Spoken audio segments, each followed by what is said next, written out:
Hey everyone! Welcome back to the channel. I hope you're ready to dive into one of the most fascinating and beloved stories from Hindu mythology. Today, we're talking about none other than the elephant-headed deity, Lord Ganesha. Now, Ganesha isn't just a popular god, he's the go-to deity for new beginnings. People pray to him before starting a business, buying a car, or even writing exams. And let's be honest, with a head like that and a love for sweets, he's also one of the most endearing gods out there. But have you ever wondered why Ganesha has an elephant head? Or how he became the remover of obstacles? Stick around, because the story behind it all is magical, mysterious, and just the right dose of divine drama. So, let's set the stage. Once upon a time in the heavenly abode of Mount Kailash lived Lord Shiva, the destroyer and transformer, and his consort, Goddess Parvati. One day, Shiva went off on one of his long meditative retreats, and Parvati found herself alone. While Shiva was away, Parvati decided to take a bath. And here's where it gets interesting. She wanted someone to guard the entrance to her chamber while she bathed. Since there was no one around, she decided to make someone. So, she took sandalwood paste from her own body, molded it into the shape of a boy, and brought him to life. That boy was Ganesha. Imagine the joy, he was like her son. She gave him strict instructions: don't let anyone in. Now, enter Lord Shiva. He comes home, finds this unfamiliar boy standing guard, and of course, tries to go in. But Ganesha, doing exactly what his mother told him, stands firm. And just like any epic mythological story, this escalates quickly. Shiva, unaware that Ganesha is Parvati's creation, becomes enraged at being blocked from his own home. One thing leads to another, and in a moment of divine fury, Shiva beheads Ganesha. Yeah, that escalated fast, didn't it? When Parvati finds out, she is heartbroken and furious. Her rage shakes the very cosmos. To calm her, Shiva realizes he's made a big mistake. He sends his followers, called Ganesha, to find the head of the first living being they come across.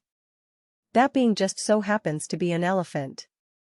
And thus, the boy is revived, with the head of an elephant, and becomes the deity we now know and love, Lord Ganesha.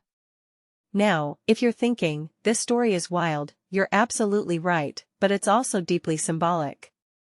Ganesha's elephant head represents wisdom and understanding. Elephants are known to be intelligent, calm, and powerful, traits that Ganesha embodies as the god of intellect and the remover of obstacles. The broken tusk?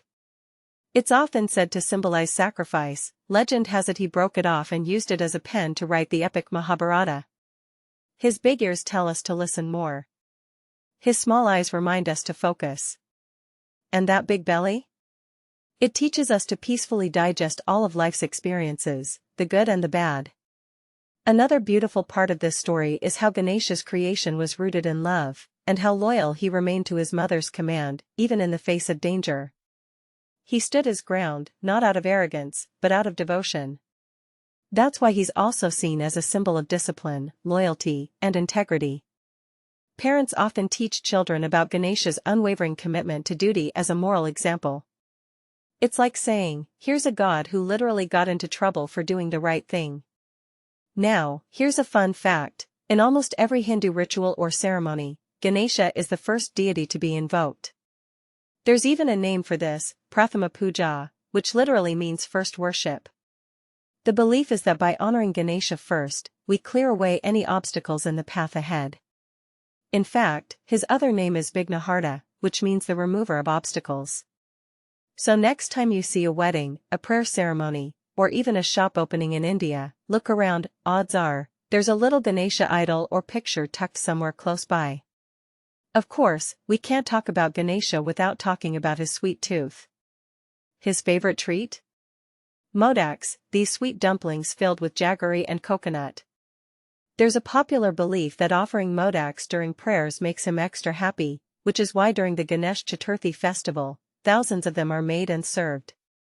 That's another lovely side to him: he's not some distant, unapproachable deity. He's relatable, joyful, and kind of a foodie. Let me leave you with one more short story. Once, Ganesha and his brother Kartikeya had a friendly competition, who could circle the entire world 3 times the fastest. Kartikeya, being the god of war, immediately took off on his peacock, determined to win. Meanwhile, Ganesha calmly walked around his parents 3 times. When asked why he didn't go around the world, Ganesha simply said, "My parents are my world." And that, right there, melted hearts and won him the race.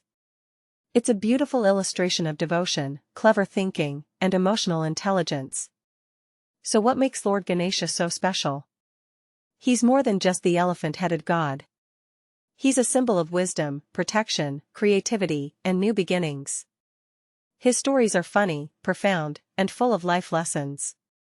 In a world that's full of noise and chaos, Ganesha teaches us to pause, think wisely, listen deeply, and act with purpose.